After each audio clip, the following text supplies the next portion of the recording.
Our story is called The Celebrated Jumping Frog of Calaveras County.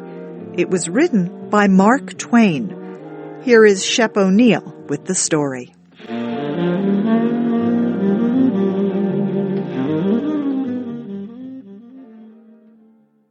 A friend of mine in the East asked me to visit old Simon Wheeler to ask about my friend's friend, Leonidas W. Smiley. I did as my friend asked me to do, and this story is the result. I found Simon Wheeler sleeping by the stove in the ruined mining camp of Angels. I saw that he was fat and had no hair and had a gentle and simple look upon his peaceful face. He woke up and gave me good day.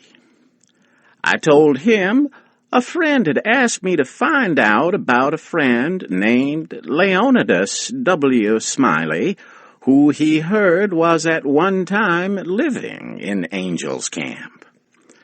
I added that if Mr. Wheeler could tell me anything about this Leonidas W. Smiley, I would feel a great responsibility to him. Simon Wheeler forced me into a corner with his chair and began telling me this long story. He never smiled, he never frowned, but all through the endless story there was a feeling of great seriousness and honesty. This showed me plainly that he thought the heroes of the story were men of great intelligence. I let him go on in his own way and never stopped him once. This is the story Simon Wheeler told.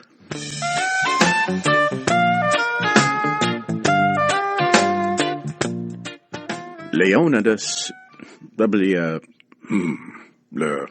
Well, there was a man here once by the name of Jim Smiley in the winter of 1849, or maybe it was the spring of 1850. Anyway, he was the strangest man. He was always making money on anything that turned up, if he could get anybody to try to make money on the other side. And if he could not do that, he would change sides. And he was lucky, uncommon lucky. He most always was a winner. If there was a dog fight, he would try to win money on it. Why, if there was two birds sitting on a fence, he would want you to decide which one would fly first so he could win money. Lots of the boys here have seen Nat Smiley and can tell you about him. Why, it did not matter to him. He would try to make money on anything. He was the most unusual man. Parson Walker's wife was very sick once for a long time, and it seemed as if they were not going to save her. But one morning he come in, and Smiley asked him how his wife was, and he said she was better, thank God. And Smiley, before he thought, says, "Well, I'll risk my money. She will not get well." And Smiley had a little small dog. To look at the dog, you would think he was not worth anything but to sit around and look mean and look for a chance to steal something. But as soon as there was money, he was a different dog. Another dog might attack and throw him around 2 or 3 times. Then, all of a sudden, Smiley's dog would grab that other dog by his back leg and hang on till the men said it was over.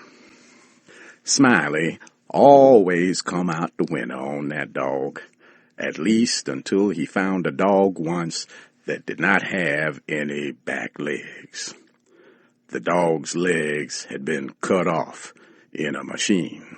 Well, the fighting continued long enough, and the money was gone. Then, when Smiley's dog come to make a grab the other dog's back legs, he saw in a minute how there was a problem. The other dog was going to win, and Smiley's dog looked surprised and did not try to win the fight anymore.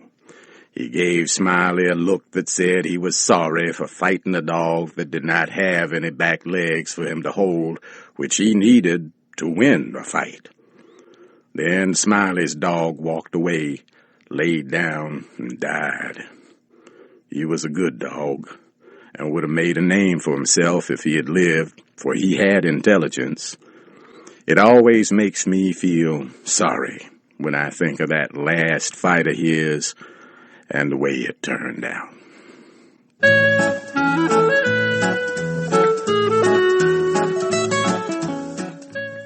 Well, this Smiley had rats and chickens and cats and all of them kind of things. You could not get anything for him to risk money on, but he would match you. He caught a frog one day and took him home and said he was going to educate the frog. And so he never done nothing for 3 months but sit in his backyard and teach that frog to jump. And you bet you he did teach him too. He would give him a little hit from behind, and the next minute you would see that frog dancing in the air, and then come down all on his feet and all right, like a cat. Smiley got him so the frog was catching flies, and he would catch one of those insects every time.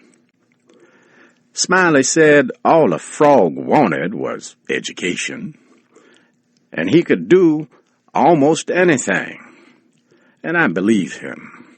Why, I have seen him set Daniel Webster down here on this floor, Daniel Webster was the name of the frog, and sing out, "Flies, Daniel, flies." And quicker than you could shut your eyes, that frog would jump straight up and catch a fly off the table.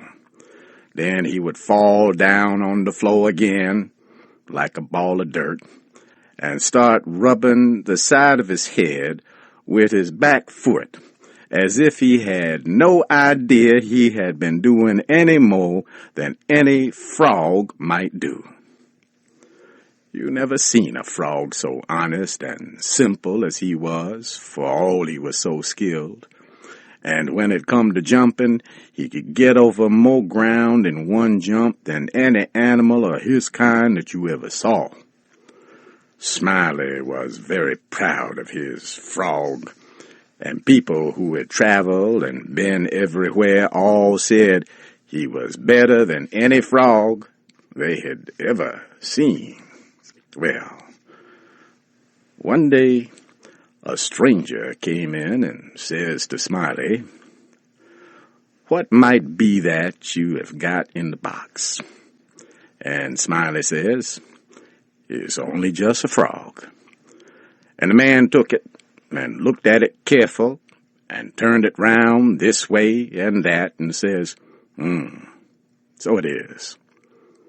"Well, what is he good for?" "Well," Smiley says, easy and careless, "he can outjump any frog in Calaveras County." The man took the box again and took another long look and gave it back to Smiley and says, "I don't see anything about that frog that is any better than any other frog." "Maybe you don't," Smiley says. "Maybe you understand frogs, and maybe you don't. Anyways, I will risk $40 and bet you that he can jump farther than any frog in Calaveras County." And the man studied a minute. "Well, I'm only a stranger here, and I do not have a frog. But if I had a frog, I would risk my money on it." And then Smiley says, "That's all right. If you will hold my box a minute, I will go and get you a frog." And so the man took the box and put up his $40 and sat down to wait. He sat there a long time, thinking and thinking. Then he got the frog out of the box. He filled its mouth full of bullets used to kill small birds. Then he put the frog on the floor. Now Smiley had caught another frog and gave it to the man and said, "Now sit him next to Daniel, and I will give the word." Then Smiley says, 1, 2, 3, go, and Smiley and the other man touched the frogs. The new frog jumped. Daniel just lifted up his body, but could not move at all. He was planted like a building. Smiley was very surprised and angry too, but he did not know what the problem was. The other man took the money and started away, and when he was going out the door, he looked back and said, "Well, I don't see anything about that frog that is any better than any other frog." Smiley stood looking down at Daniel a long time, and at last says, "I wonder what in the nation happened to that frog. I wonder if there's something wrong with him." And he picked up Daniel and turned him upside down, and out came a whole lot of bullets. And Smiley was the angriest man. He set the frog down and took out after that man, but he never caught him.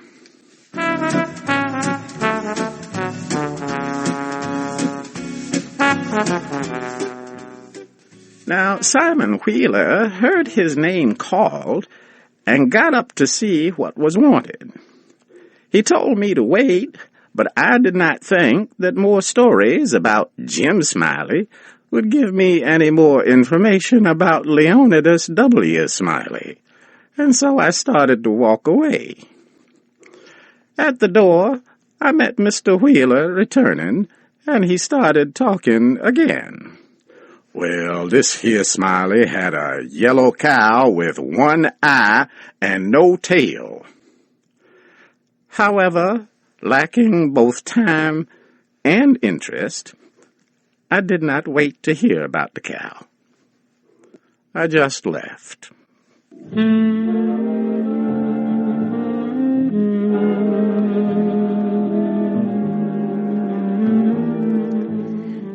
You have heard the American story, The Celebrated Jumping Frog of Calaveras County. Your storyteller was Shep O'Neill. The producer was LaJuan Davis. This story was written by Mark Twen and adapted into Special English by Karen Leggett.